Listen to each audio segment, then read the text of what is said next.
तैयारियां जोर शोर से चल ही रही थी, अधिक उत्साहित थी। वो 3 खानदान 3 पीढ़ियों के बाद पैदा होने वाली पहली और आखिरी बेटी थी, होनी थी, तो घर की बहुत लाडली थी। ऐसे मतलब कल्पना एक करके देखिए। होता है कि बाढ़ के दौरान परिवार के सभी सदस्य बह जाते हैं और मां केवल जिंदा रह जाती है। और क्या गुजरेगा आप सोच कर देखिए। एक औरत जिसने अपना सब कुछ खो दिया है उस बाढ़ में, अपने पति को खो दिया है, अपने पुत्र को खो दिया है, अपनी पुत्री को खो दिया है, सब कुछ खो दिया। अचानक से ये जश्न का माहौल गम के माहौल में बदल गया। तो व्यक्ति भी आपको मिलेंगे तो उनके प्रति आपकी पूरी संवेदनशीलता भी होनी चाहिए। जो आघात है ना वो साइकोलॉजिकल आघात है, वो मनोवैज्ञानिक आघात है। उसको आप रुपए पैसे से या दूसरे सुख सुविधाओं से पूरा नहीं कर पाएंगे। उस औरत को आप चाहे कितनी भी धन संपत्ति देकर लाद दीजिए, उसके मन को अगर आप प्रिपेयर नहीं कर पाएंगे। तो उसके मन के स्तर पर जाके आपको छूना है चीज़ों, मन के स्तर पर जाकर चीज़ों को दुरुस्त करना पड़ेगा। इसके लिए भी कभी कभी आपको तैयार रहना चाहिए। तीसरी जो बात है कि जो शव आपको मिलेंगे, जो लाशें मिलेंगी, जो रिकवरी में लाशें मिलेंगी, उनको उनके प्रथा के अनुसार, रिचुअल्स के अनुसार, क्योंकि हो सकता है गांव में 4-5 तरह के समुदाय रहते हों, हिंदू रहते हों, मुसलमान रहते हों, सिख रहते हों, कुछ और लोग रहते हों। हिंदुओं के दाह संस्कार की स्थिति या प्रथा अलग होती है, मुसलमानों में दाह संस्कार या अंतिम संस्कार की प्रथा अलग होती है। तो उनको आइडेंटिफाई करके उनकी प्रथा के अनुसार उनको दफनाने या जलाने की कोशिश करनी चाहिए। अगर मान लीजिए कि कोई हिंदू परिवार का सदस्य या कोई मुसलमान परिवार का सदस्य जिसको दफनाया जाना था आपने जला दिया, तो वह उस प्रथा के अनुरूप नहीं हो पाता। कई बार यह भी विवाद का एक कारण बन जाता है। तो इस सब चीज़ का भी पूरा ख्याल रखना है। फिर जब पुनर्निर्माण करें तो आप ध्यान दीजिए कि जो बिजली के तार थे जो गिर गए थे खंबे, अब उस बिजली के तार को अंडरग्राउंड करवाइए।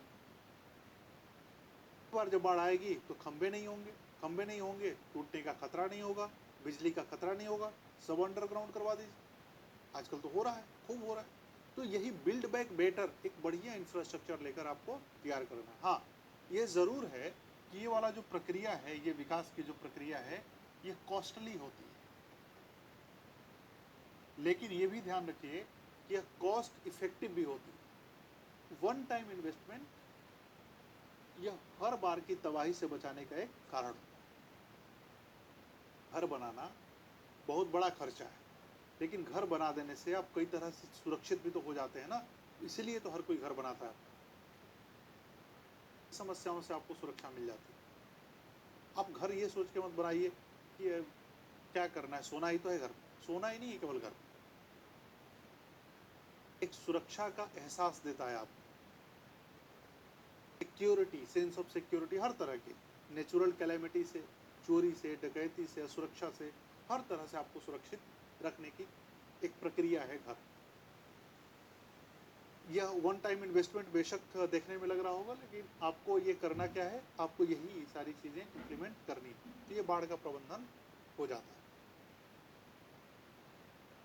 वहाँ पर जब सारी चीज़ें दुरुस्त हो जाएं तो आप उनको लोकल स्तर पे, स्थानीय स्तर पे आप ये भी कर सकते हैं कि कुछ स्थानीय सांस्कृतिक कार्यक्रमों का आयोजन कीजिए, ताकि मतलब इससे कुछ लोगों का ये मानना है, ऐसा करके जब देखा गया तो ऐसा माना गया है कि जो साइकोलॉजिकल शॉक्स होते हैं, झटके होते हैं, आघात होते हैं, मनोवैज्ञानिक एक डर होता है, उस डर से निकलने में लोगों को मदद मिलती है। जब खुद ही अपनी तैयारी करने लगते हैं कि कुछ प्लानिंग करते हैं, कुछ छोटे से स्तर पे पिकनिक जैसा कुछ करते हैं, कुछ सांस्कृतिक आयोजन करते हैं, तो लोगों का दिमाग उस डर के दहशत से थोड़ा सा डाइवर्ट होता है और उनको फिर अपनी नई ज़िंदगी जीने का अच्छे से, बेहतर तरीके से मन करता है।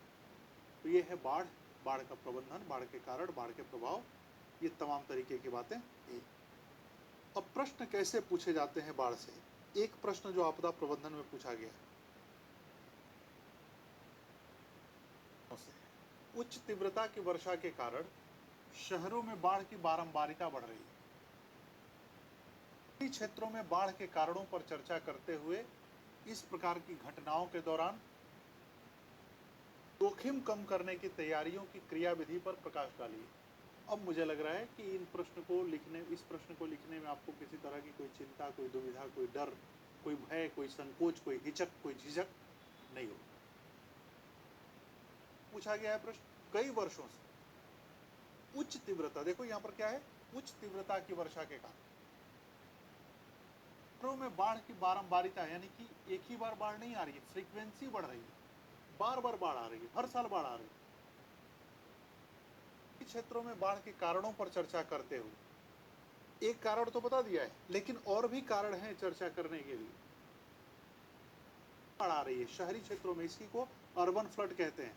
इस प्रकार की घटना के दौरान जोखिम कम करना, यह नहीं बोला है कि बाढ़ को रोकने के उपाय, risk reducing, reduction, reduce the risk, तैयारियों की क्रियाविधि, यानी कि आप कौन कौन सी ऐसी तैयारी करेंगे कि शहरी क्षेत्र में जब बाढ़ आए तो उससे होने वाले जोखिम कम से कम हो जाए। 200 शब्द में लिखना था प्रश्न को, मतलब उत्तर लिखना था। तो पहला ये क्वेश्चन किस पे है, अर्बन फ्लड पे है। फ्लड क्या दिया हुआ है, हाई इंटेंसिटी रेनफॉल,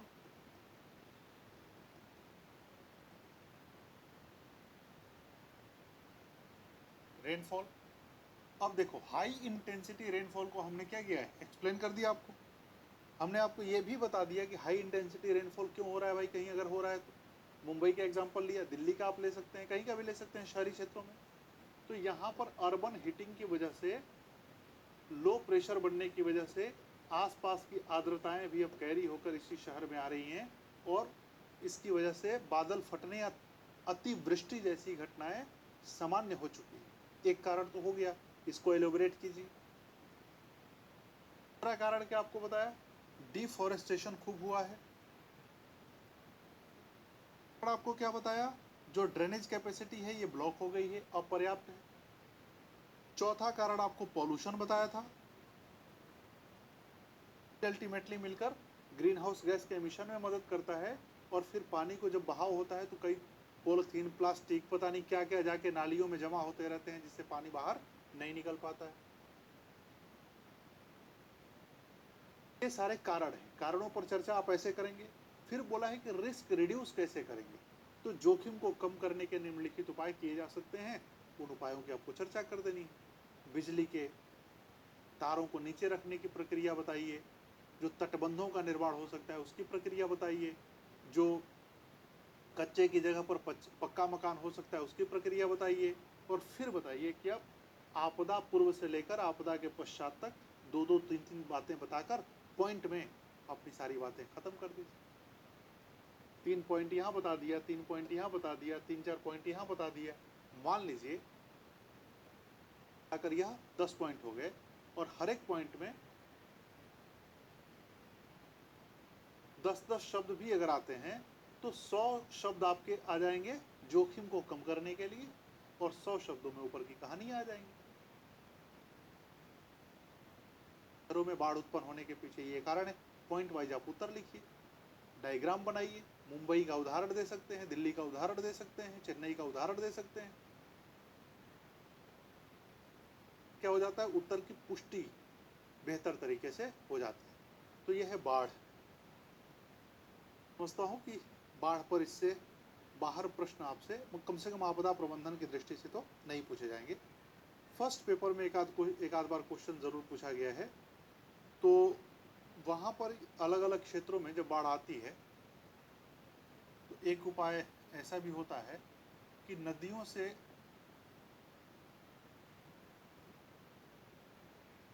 जोड़कर कुछ नहरें निकालिए।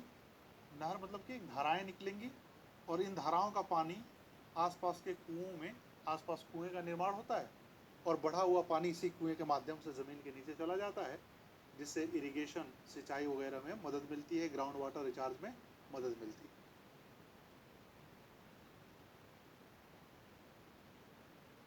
प्रबंधन में यही प्रश्न आपसे पूछा गया। पर आते हैं हम लोग। बाढ़ की एक बहन है, उसका नाम है सूखा।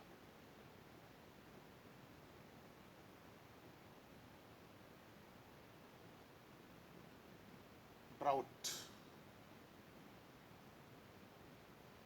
के बारे में भी वही सारी चीजें हम लोगों को जाननी है।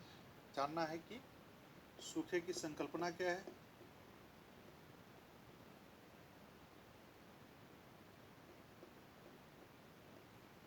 सूखा की संकल्पना,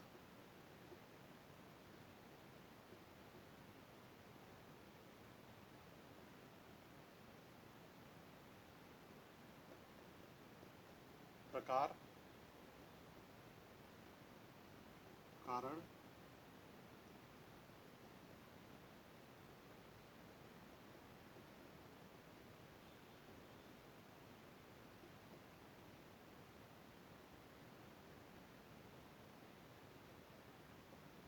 प्रभाव, प्रबंधन। प्रबंधन में एक 2010 का गाइडलाइन है एनडीएमए का, और एक 2016 के रूल्स की कुछ हम लोग बातचीत कर सकते हैं।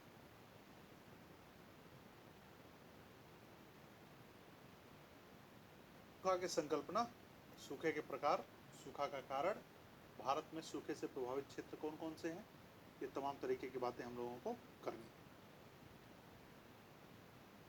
नाम सुना है आपने तो सूखा का भी सुना ही होगा, निश्चित ही सुना होगा।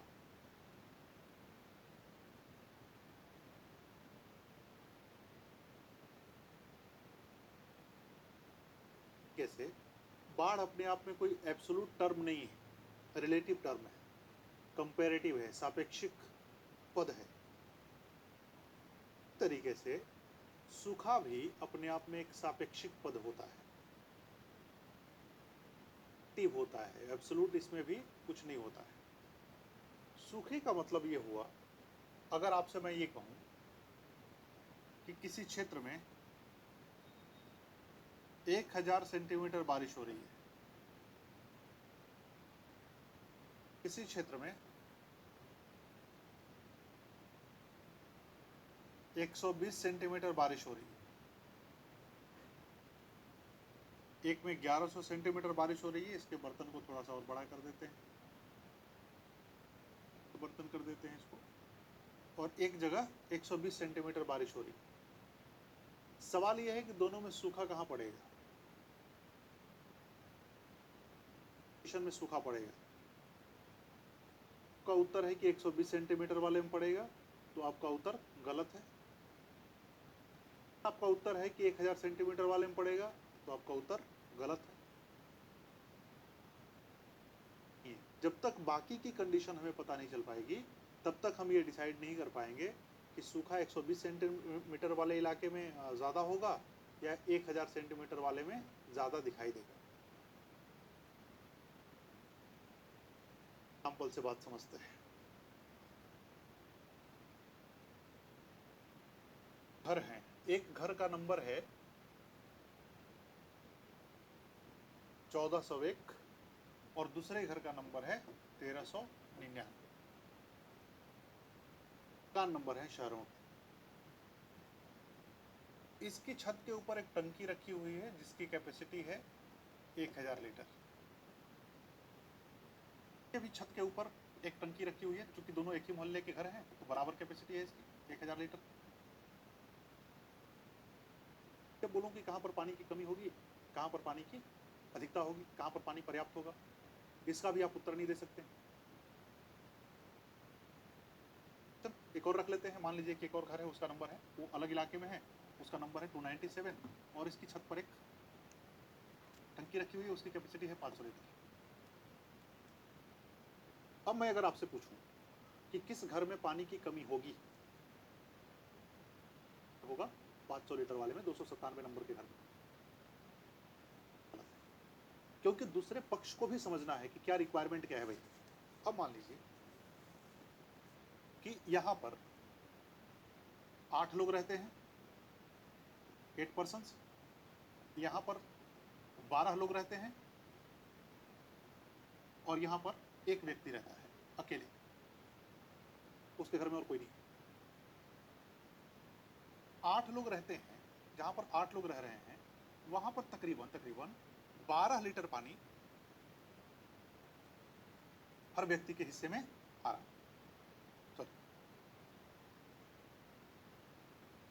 125 लीटर पानी हर व्यक्ति के हिस्से में आ रहा है। 8 लोग रह रहे हैं, वहाँ पर लगभग 80 लीटर पानी हर व्यक्ति के हिस्से में आ रहा है, और यहाँ पर 500 लीटर पानी एक व्यक्ति के हिस्से में आ रहा है। पानी की जो एक्चुअल अमाउंट है वो बेशक कम है 500 लीटर, लेकिन इस घर में पानी की रिक्वायरमेंट ही बहुत कम है। एक ही आदमी है, उसी को पानी चाहिए केवल। में पानी बेशक आपको ज्यादा लग रहा हो, 1000 लीटर लग रहा हो, लेकिन यहाँ पर रहने वाले लोगों की संख्या 8 है, इसलिए हर व्यक्ति के हिस्से में केवल 125 लीटर पानी ही आ रहा है। तो यहाँ पर पानी का संकट ज्यादा दिखाई दे रहा है हमें। संकट हमें उसकी तुलना में थोड़ा सा कम दिखाई दे रहा है, सॉरी, यहाँ पर और ज्यादा दिखाई दे रहा है, और यहाँ पर पानी का संकट बिल्कुल ही दिखाई नहीं दे रहा। तो जहां पर पानी का रिक्वायरमेंट जितना है, उसकी तुलना में पानी की उपलब्धता कितनी है, यही डिसाइड करेगा कि सूखा आएगा या सूखा नहीं आएगा। अब समझते हैं, शायद अब चीजों को ज्यादा आसानी से समझ पाए।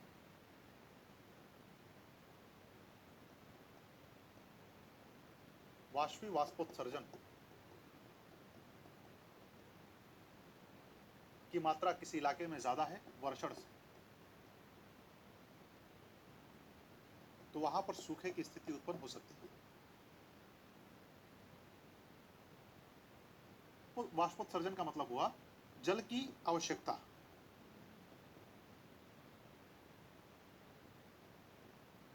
अगर ज्यादा है जल की आपूर्ति से, तो सूखे की कंडीशन वहां पर हो सकती है। क्या हो गया? सापेक्षिक पद हो गए। अब इसमें मात्रा रही नहीं गई कि हम लोग बात करते हैं तो भारत में औसतन 115 से 20 सेंटीमीटर के आसपास वर्षा होती है सालाना। 100 सेंटीमीटर से अधिक वर्षा जहां भी जिस इलाके में भी हो, उतनी वर्षा किसी भी देश के लिए, किसी भी प्रदेश के लिए, किसी भी क्षेत्र के लिए पर्याप्त से अधिक है। ऐसे में भारत में सूखा होना ही नहीं चाहिए, लेकिन भारत में सूखा है और बहुत भीषण तरीके से है। तो कल्पना क्या होती है? देखिए, वाष्पोत्सर्जन यानी कि वाष्पीकरण, जो जल स्रोतों से सीधा सीधा हो जाता है। जल का भाप में या वाष्प में बदलने की प्रक्रिया वाष्पीकरण कहलाता है। वाष्पोत्सर्जन का मतलब होता है जो पेड़ पौधों की पत्तियों से, पेड़ पौधों की नमी से हवाएं जो नमी चुराकर वायुमंडल में ले जाती हैं, उसको कहते हैं वाष्पोत्सर्जन। पेड़ पौधों में नमी नहीं हो और हवा लगातार उनकी जितनी नमी है उसी में से निकाल के ले जा रही है, उसी को कहते हैं वाष्पोत्सर्जन। और वह वाष्पोत्सर्जन जब वर्षण की मात्रा से, यानी कि जल की आपूर्ति जितनी वर्षा होती है उसकी तुलना में ज्यादा हो जाए, जैसे मान लो 10 लीटर का वाष्पोत्सर्जन हो जाए और वर्षण केवल 8 लीटर ही हो, तो क्या हो जाएगा? सूखे की कंडीशन हो जाएगी, ड्राउट की कंडीशन उत्पन्न हो जाएगी। तो सूखा शब्द को हम लोग जब परिभाषित करते हैं तो कैसे करते हैं? सूखा एक सापेक्षिक पद है, एक सापेक्षिक संकल्पना है, जिसका अर्थ होता है कि किसी क्षेत्र में जल की आवश्यकता की तुलना में वहां पर जल की आपूर्ति या जल की उपलब्धता कम हो जाए, सूखा।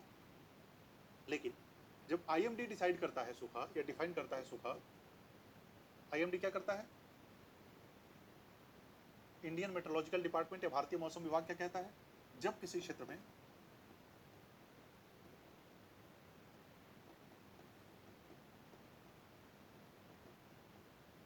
वर्षा की कमी 25% से अधिक हो, किसी क्षेत्र में 25% से अधिक वर्षा की कमी हो, तो उसे सूखाग्रस्त या सूखा प्रवण क्षेत्र कहा जा सकता है। तो उसे सूखा कहा जा सकता है। जैसे अगर किसी क्षेत्र में औसत वर्षा 100 सेंटीमीटर है और 25 सेंटीमीटर कम वर्षा हुई, 25% कम वर्षा हुई, तो 100 माइनस 100 का 25%, इसका मतलब हो गया 100 माइनस 25, यानी कि 75 सेंटीमीटर वर्षा अगर किसी क्षेत्र में हो रही है जहां की औसत वर्षा 100 सेंटीमीटर है, उसे कहते हैं सूखाग्रस्त। इसको कहते हैं वर्षा का विचलन, डेविएशन। डेविएशन का मतलब कि नॉर्मल से कितनी ज्यादा वर्षा कम हो रही है। जिस क्षेत्र में डेविएशन ज्यादा होगा वहां पर सूखे की प्रवृत्ति ज्यादा दिखाई देगी। और जहां पर डेविएशन कम रहेगा वहां पर सूखे की प्रवृत्ति कम दिखाई देगी। एमडी के अनुसार यदि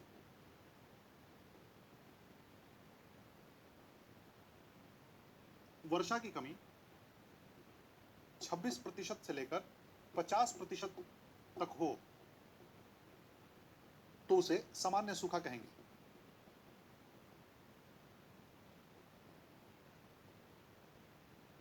और यदि वर्षा की कमी 50% से अधिक हो तो उसे भीषण सूखा कहते हैं।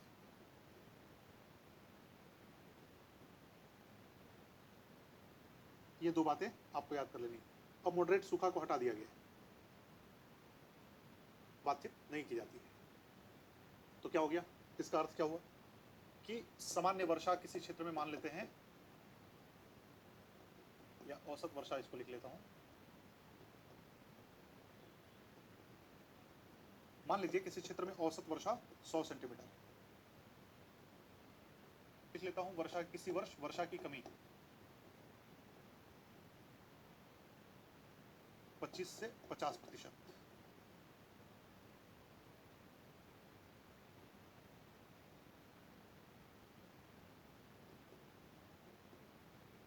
और दूसरी कमी लिख लेता हूं 50% से अधिक। वास्तविक वर्षा की मात्रा कितनी हो गई? से लेकर 75 सेंटीमीटर, और यहां पर हो गई 0 से 50 सेंटीमीटर। सामान्य सूखा, इसको कहेंगे सीवियर ड्राउट या भीषण सूखा।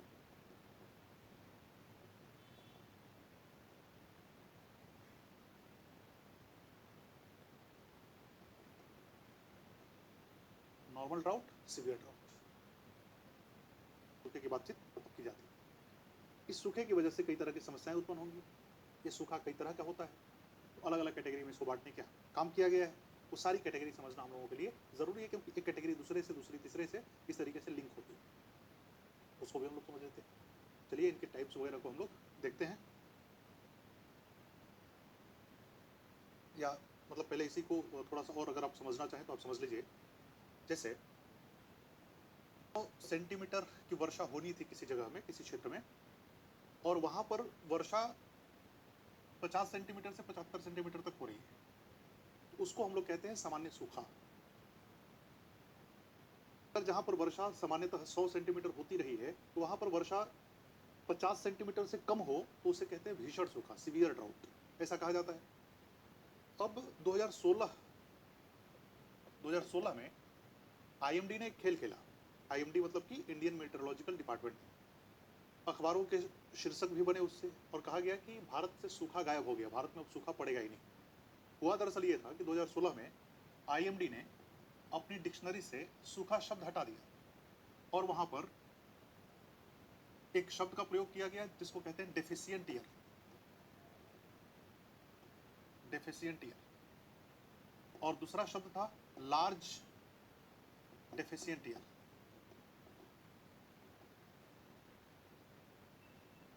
और लार्ज डेफिशिएंट ईयर।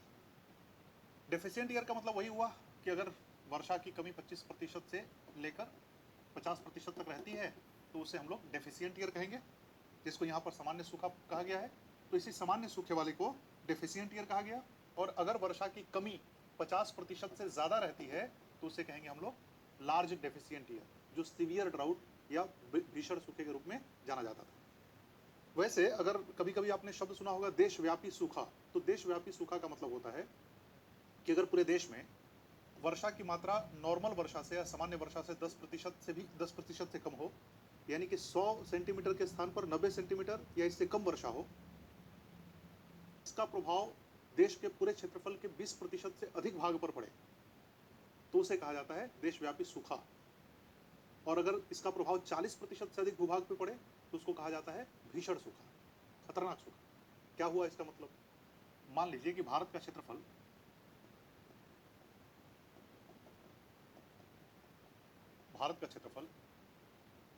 1000 या 10,000 स्क्वायर किलोमीटर हम लोग मान लेते हैं, ताकि हमारा जो कैलकुलेशन है वही आसान हो जाए। 10,000 किलोमीटर स्क्वायर भारत का क्षेत्रफल है, माना है, ये ऐसा है नहीं, माना है ना, लिख देता हूँ, मान लिया, नहीं कल को बवाल करने लगो कि भारत का क्षेत्रफल घटा दिया ही। तो भारत का क्षेत्रफल को मान लिया हम लोगों ने कि 10,000 स्क्वायर किलोमीटर, और भारत में जो औसत वर्षा है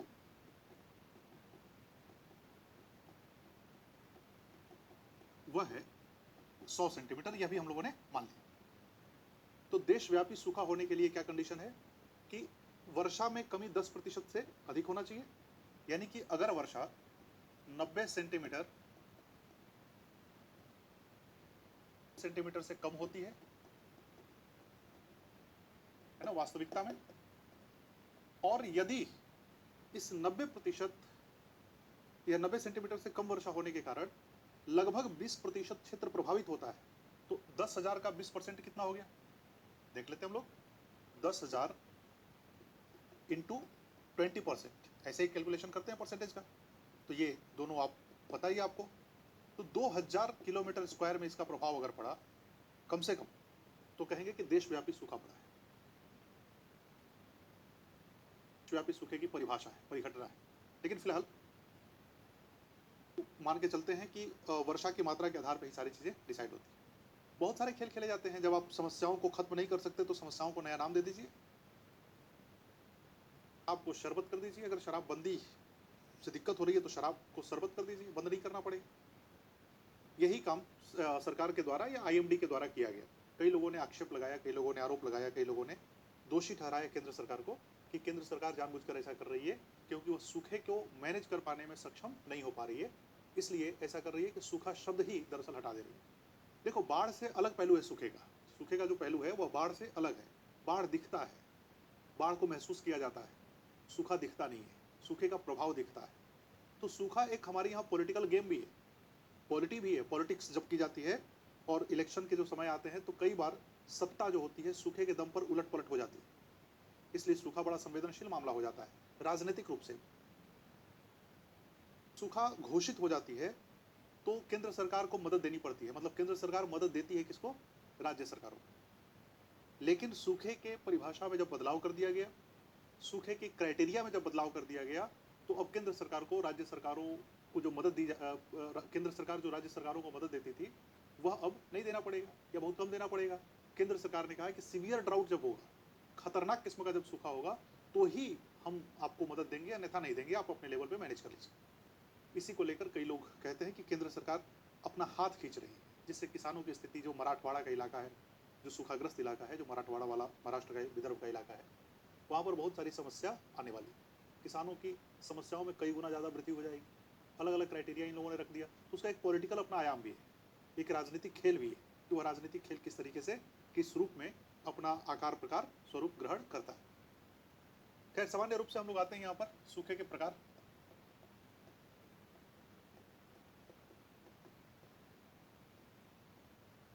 तो सबसे पहले मौसमी सूखा,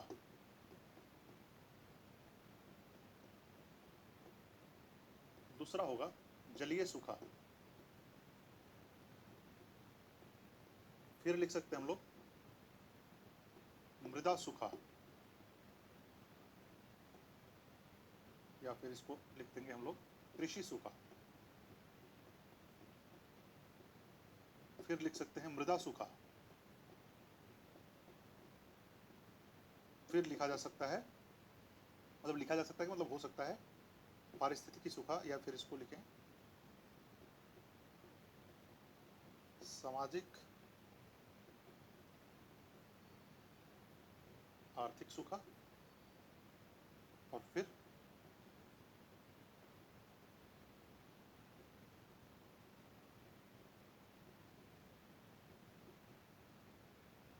दुर्भिक्ष अकाल की स्थिति भी उत्पन्न हो जाती है, उसको हम लोग प्रभाव देते हैं। Meteorological drought, hydrological drought, agricultural drought, soil drought, socio economic drought and ecological drought, इतने तरह के सूखों की बात की जाती है। क्या है ये, एक एक करके इसको समझते हैं। सबसे पहले मौसमी सूखा।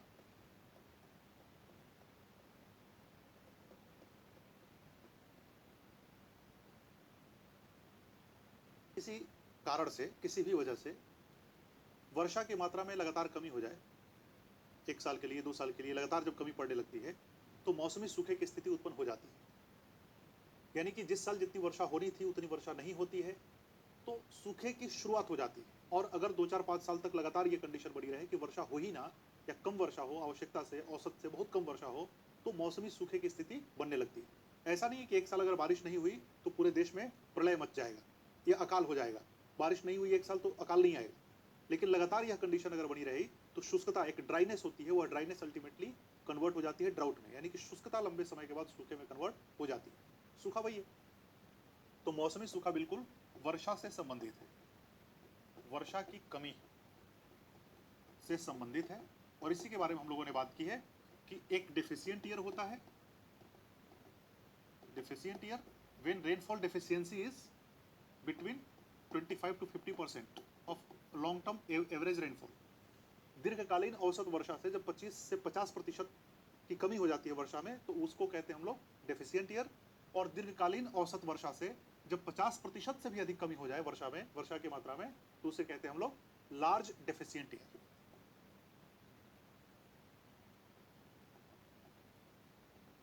आप सामान्य तरीके से इसको प्रभावशाली या संकटग्रस्त या भीषण सूखा इसको मानिए, सीवियर ड्राउट मानिए, और इसको आप सामान्य मान सकते हैं, सामान्य सूखा मान सकते हैं। तो वर्षा की कमी से संबंधित ये सूखा है, इसको भी मौसमी सूखा कहते हैं। मौसम की वजह से जो सूखा पड़े, मौसम की वजह से जो पानी की कमी हो जाए, उसे कहते हैं मौसमी सूखा। अब क्या क्या वजह हो सकती है इस वर्षा में कमी के कारण?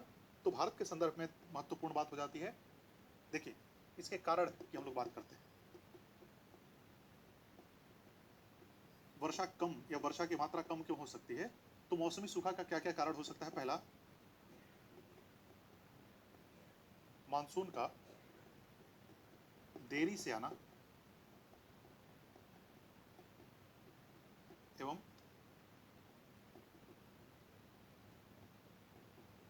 शीघ्र निवर्तन,